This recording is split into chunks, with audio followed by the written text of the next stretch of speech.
Firewatch is a game about the past, how we see it, how we remember it, and how we try and move past it. In this video, we'll be looking at a few examples of how Firewatch uses nuance weaved into story, environment, and design to explore the past and present of Henry. Before we begin, this analysis will be hitting on points throughout the game, which means that it will be a little spoiler heavy. If you have not had an opportunity to play Firewatch yet, I would encourage you to stop the video, go play through it, and my video will be still here when you come back, I promise. Ready? 3, 2, 1.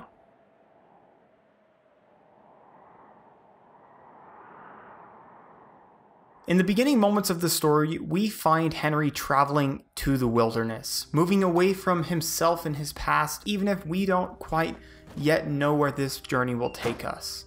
The developers use a narrative flashback style, which provides an opportunity for the player to better understand who Henry is and his relationship with his suffering wife. It provides a choice of memories, triumphs, and flaws central to Henry's character. Some might see this as an afterthought introduction, like the team needed to further develop Henry's believability in order to make him an actual character and giving him a backstory. However, after 4 hours, when the game finally comes to a close, it is this short intro that has built up everything we need to know about Henry to tell the story that we experience. For any of you that like to hike, you know that it gives you a lot of space to think.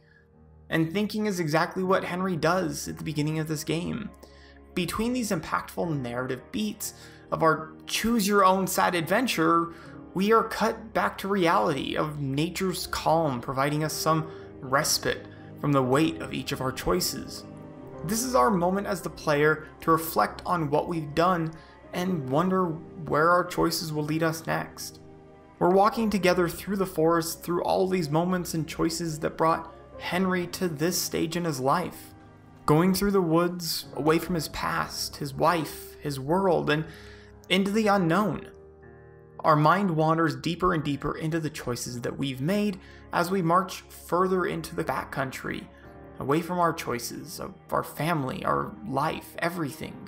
But what will we find when we discover that we've gone too far and that our past can't be outrun?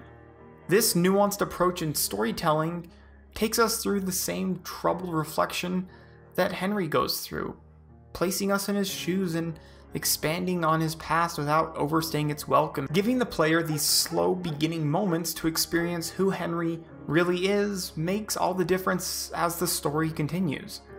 Arriving at the lookout tower, we finally find a place to rest. The choices have been made and they've brought us here in the middle of nowhere, but as the story progresses, we find that a lot can happen in the middle of nowhere. It doesn't take long before Henry's past reoccurring trouble with alcohol shows its head in our closest neighbor. Delilah calling us on the first night after already having a few drinks of her own choice liquid courage. Just drunk enough to pry into our purpose, but after the back and forth that we just hiked through with the introduction, both the player and Henry are not too eager to share, still reflecting on everything that just happened. We need time to rest, recuperate, and hopefully start off our first day of the summer with our past behind us.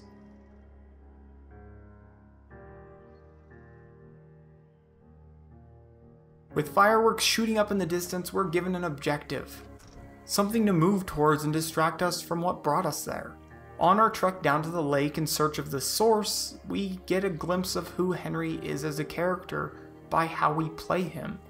Talkative, quiet, childlike, or hardened, all conveyed through dialogue options. Much like the intro, we're allowed to place an imprint of ourselves onto Henry through how we play. Will we question Delilah about everything around us? Maybe give a rock slide an appropriate name?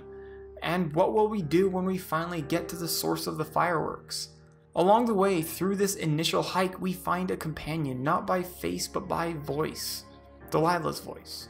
Being the only person that we have contact with through the whole summer, our connection to Delilah grows and changes, morphing into something new after each conversation, all adapting and adjusting to our choices as the player, intentional or not.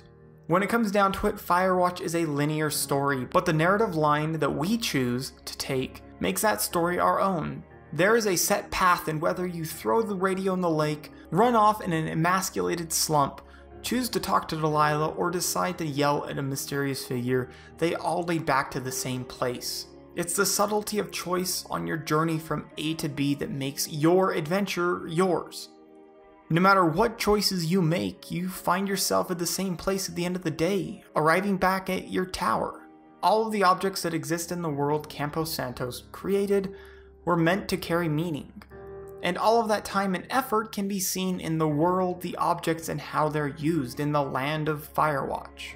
From where things are placed around the map to the detailed design of the lookout towers.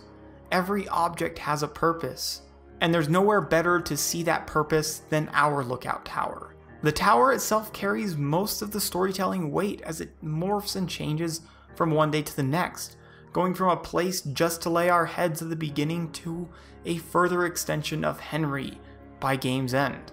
As the days pass, it becomes lived in, he settles into it, a long summer of looking out windows and away from his past. The books, the food, the dishes, and the typewriter all have their place, and yet rarely stay in the same place as time ticks on. So when we find the typewriter at the bottom of the tower, picking it up or not, we know that something's not right. Now that might be a more overt example, but we see those same details throughout the game that tilt our head at new possibilities or ideas of something's not right. The one object that I found most impactful about Henry running from his past comes from a picture. Picture face down, a ring on a desk, a solemn reminder of the distance that he's putting between himself and his past life.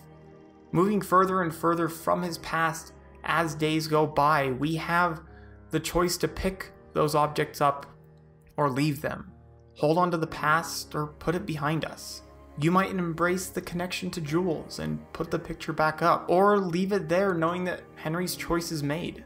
However, finding those two objects day after day, the player can feel maybe his resolve, his sadness, the feeling of letting her down, or the complete disconnection that exists from the Jules that he knew and the Jules that she is now.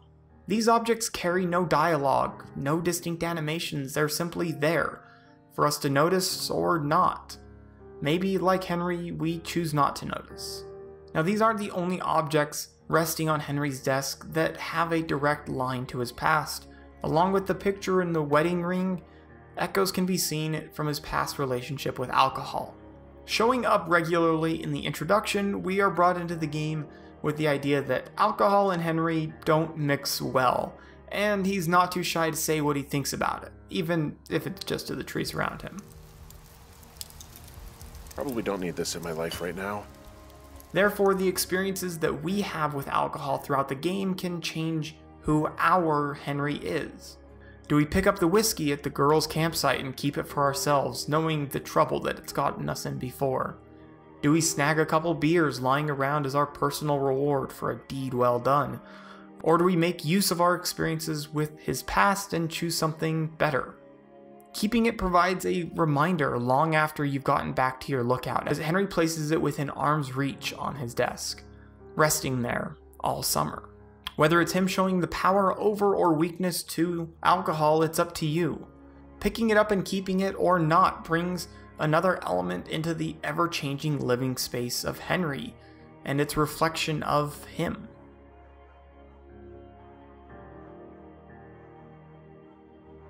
There are a number of design choices and mechanics from other games that we've seen time and time again that show up in Firewatch. An object acting as a key, opening up new and cut off areas. This comes in the form of the rope and Pulaski. The transceiver, changing the dynamic flow of how we move towards our next objective, and the camera, which we've seen more in recent years, with camera modes allowing us to capture moments that mean something to us, or pick it up and never use it again. However, the mechanic that carried the most impact was how we communicated throughout the game. The radio. Conveying most of its story and exposition through the radio, it was key not only to get this element right, but to make it unique. And a unique experience is exactly what they made.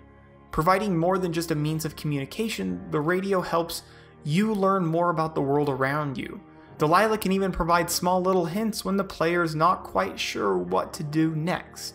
Which, by the way, is very well thought out, because rather than telling Henry what to do or go to a particular place, the developers take Delilah's perspective into consideration, sometimes giving us hints of distant smoke that she would be able to see from her vantage point that might lead us to our next destination, sometimes using names on maps to get us to a specific location, or thinking that we're in one place when we're really somewhere else.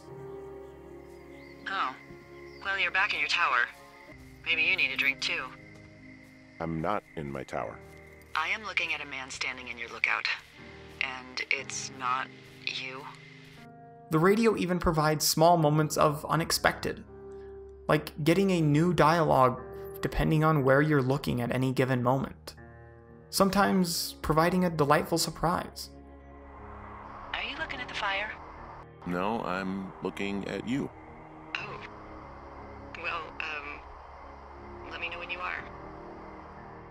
Despite the moments that I found the use of the radio perfectly executed in conveying the relationship between Henry and Delilah, there was no better experience that connected the radio to the story than when it was turned off.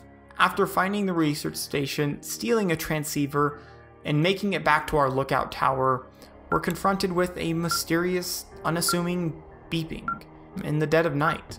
In the search for help and understanding, Henry turns, like many times in the past, to Delilah. However, in the wake of the growing fire in the distance, the implication that they caused it, and her whole world feeling upside down, she finds her calm in having something to drink. This does not help us, and after our attempts at getting that help from her, Henry does the only thing that he knows how to do: disconnect. Because in many ways, Delilah's doing what he did. In some of the most critical moments of his wife's weakening state of mind, he escaped to drink. And from his experience in the past, he knows exactly what to do, and that is turn off the radio.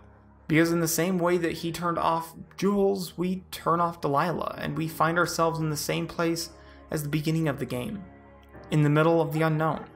We're left surrounded by the unfamiliar, and a trail stretching before us, but what's waiting at the end, we don't know.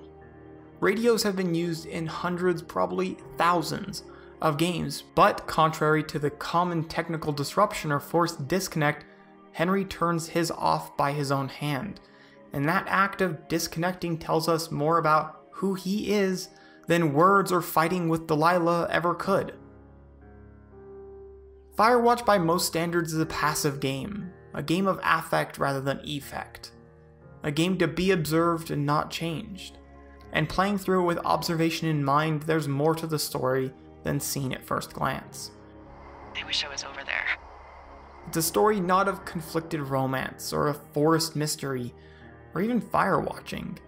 It's a story about the past and how people deal with their past. And those elements can be seen throughout the small nuances the developers included in the story, the world, and the mechanics. All the characters in the game are running from something, and they all do it in their own way, but the decisions catch up with them, and in their search for solace, nature pushes them back. In the end, with fires raging behind them, they leave only more destruction in their past than they started with. I want to thank you so much for taking your time to watch this video. If you liked what you saw, please like, comment, subscribe, do whatever you need to do.